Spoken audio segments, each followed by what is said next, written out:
Maharaja gold and diamonds, toll junction, Edappally, Palluruthy, Thrippunithura, Kalady, Eramalloor, Aroor പള്ളി, Thuravoor, Thrissur. Plastic ഉപകരണങ്ങൾ നിരോധിച്ചുകൊണ്ട് തിരുനാൾ സദ്യ നടത്തിയതിന് കുമ്പളങ്ങി സെന്റ് ജോസഫ് ഇടവകയ്ക്ക് ആദരവ്. ഗ്രാമപഞ്ചായത്തിന്റെ നിർദ്ദേശങ്ങൾ പാലിച്ച് മാർച്ച് 19-ന് നേർച്ച സദ്യ തിരുനാൾ നടത്തിയതിന് കുമ്പളങ്ങി സെന്റ് ജോസഫ് ഇടവകയ്ക്ക് ആദരവ്.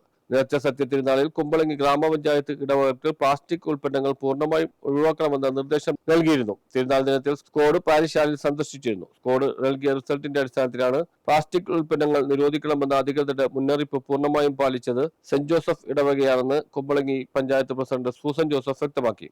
എല്ലാം കൃത്യമായിട്ട് ചെയ്തു. പള്ളിയുടെ പെരുന്നാൾ കഴിഞ്ഞ പിറ്റേ ദിവസം കുർബാന കഴിഞ്ഞപ്പോൾ അച്ഛൻ എല്ലാവരോടൊപ്പം ഇല്ലേ പിന്നെ ബാസ്ക്കറ്റും എടുത്ത് പള്ളിയുടെ മുറ്റത്തുണ്ടായ പ്ലാസ്റ്റിക്കുകളെല്ലാം അച്ഛൻ പെറുക്കി എല്ലാം വൃത്തിയാക്കി തന്നു. 100% ഇവിടെ പ്രോട്ടോകോൾ അനുസരിച്ച് ചെയ്തപ്പോൾ പഞ്ചായത്ത് ഒരു തീരുമാനം എടുത്തിട്ടുണ്ടായിരുന്നു. അങ്ങനെ ചെയ്യുന്ന വ്യക്തി ആ സ്ഥലങ്ങളിൽ നിങ്ങൾക്ക് ഒരു സർട്ടിഫിക്കറ്റ് തന്ന് അനുമോദനം തരിക എന്നുള്ളതാണ്. അപ്പം അതിന് ഭാഗമായിട്ട് കുമ്പളങ്ങിയിൽ 3 സ്ഥലമാണ്. ഒന്ന് ഇവിടുത്തെ സെന്റ് ജോസഫ്, ഒന്ന് ഭുവനേശ്വരി ക്ഷേത്രം, മൂന്നാമത്തത് സാൻജോസാണ്. പരിശോധിച്ച് കഴിഞ്ഞപ്പോൾ സാൻജോസ്. ബാക്കിയുള്ള സ്ഥലങ്ങളിൽ പ്രോട്ടോകോൾ ഒന്നും പാലിച്ചില്ല. കുമ്പളങ്ങി ഗ്രാമപഞ്ചായത്തിൽ അങ്ങനെ ചെയ്തത്. അപ്പം അതനുസരിച്ചിട്ട് അച്ഛനോട് ഞങ്ങൾ കഴിഞ്ഞ ഒരു ദിവസം പറഞ്ഞിട്ടുണ്ട്. അന്ന് ഇവിടെ അച്ഛൻ സ്ഥലത്തില്ലായിരുന്നു. അപ്പം അതുകൊണ്ട് എപ്പോൾ വേണമെന്ന് അച്ഛൻ പറയണമെന്ന് പറഞ്ഞിട്ടാണ് അച്ഛൻ്റെ തീരുമാനം അനുസരിച്ച് അച്ഛൻ ചെയ്തത്. ഇവിടെ ഇങ്ങനെ എല്ലാവരെയും വിളിക്കുന്നതും എടുക്കുന്നതും അച്ഛൻ്റെ ഇഷ്ടത്തിനാണ് ചെയ്തിരിക്കുന്നത്. ഞങ്ങൾക്കിത് കൊണ്ടുവന്ന് തരിക എന്ന് മാത്രമേ ഉള്ളൂ.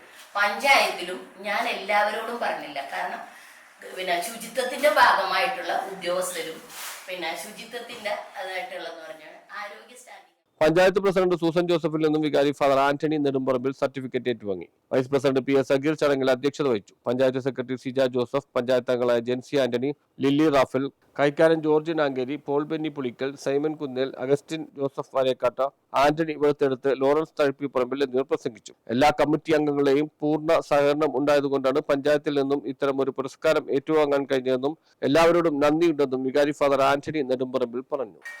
സംസ്കരണത്തിന്റെ രീതികൾ നമുക്ക് അറിഞ്ഞുകൂടാ, അല്ലെങ്കിൽ അറിയാമെങ്കിൽ നമുക്കത് ചെയ്തില്ലെങ്കിൽ കുഴപ്പമില്ലെന്നൊരു തോന്നൽ വരും. കേരള സർക്കാരിൻ്റെ എഡ്യൂക്കേഷൻ ഫോമിൽ ഉണ്ടെന്ന് പറഞ്ഞാൽ പോലും അതൊന്നും പ്രാക്ടിക്കലല്ല. അത് 1ാം ക്ലാസ് മുതൽ പഠിപ്പിച്ച് 5ാം ക്ലാസ് ആകുമ്പോൾ ആ കൊച്ചു അതങ്ങനെ ആയിത്തീരുന്നൊരവസ്ഥയൊന്നുമില്ല. കാരണം പല കാര്യങ്ങളാണ്. അതുകൊണ്ട് ശുചിത്വം ഉണ്ടാവട്ടെ, നമുക്ക് അതിന് പരിശ്രമിക്കാം. മനുഷ്യരൊക്കെ ചേർന്ന് എന്തെങ്കിലുമൊക്കെ ഒരു സാഹചര്യമൊക്കെ ഉണ്ടാക്കി രാഷ്ട്രീയമൊക്കെ മാറ്റിവെച്ച് നമ്മളെല്ലാവരും കൂടി സുന്ദരമാക്കാൻ പോയാൽ ജോലി സാധ്യത കൂടും, ലാൻഡിൻ്റെ വില കൂടും, നമ്മുടെ കുട്ടികൾക്ക് പ്രോപ്പർട്ടിയിൽ പ്രെഡ് ചെയ്ത് കാര്യമൊക്കെ എടുക്കാൻ പറ്റും. അപ്പം അങ്ങനെ നമുക്ക് സഹായിക്കാൻ പറ്റുന്നത് അങ്ങനെ മനുഷ്യർ ഉയരട്ടെ. അവിടെ ഹിന്ദുവെന്നോ ക്രിസ്ത്യാനിയെന്നോ മുസ്ലിമെന്നോ ഒരു വേദനയില്ലാതെ കാര്യം ചെയ്യാൻ നമുക്ക് സാധിക്കട്ടെ. ഒരിക്കൽ കൂടി പഞ്ചായത്ത് പ്രസിഡൻറ്റിൻ്റെ എല്ലാ ഉദ്യമങ്ങളെയും ഞാൻ പ്രത്യേകിച്ച് ഓർക്കുകയാണ്. നിങ്ങൾ ഈ ഇതുമായി ബന്ധപ്പെട്ട് ഈ മാർച്ച് മാസത്തിലാണല്ലോ അല്ലേ, എന്താണ് അല്ലേ ഈ കോളുകളിൽ നിന്നൊക്കെ ഇല കളക്ട് ചെയ്യുന്ന കാര്യമൊക്കെ പറഞ്ഞിട്ടുണ്ട്. അതൊക്കെ വലിയൊരു കാര്യമാണ്. അപ്പോൾ അത് കളക്ട് ചെയ്താൽ കൊണ്ടുപോയാൽ ഡിസ്പോസ് ചെയ്യാൻ ഒരു ഏരിയ ഉണ്ടാവില്ല. News bureau, Kumbalangi.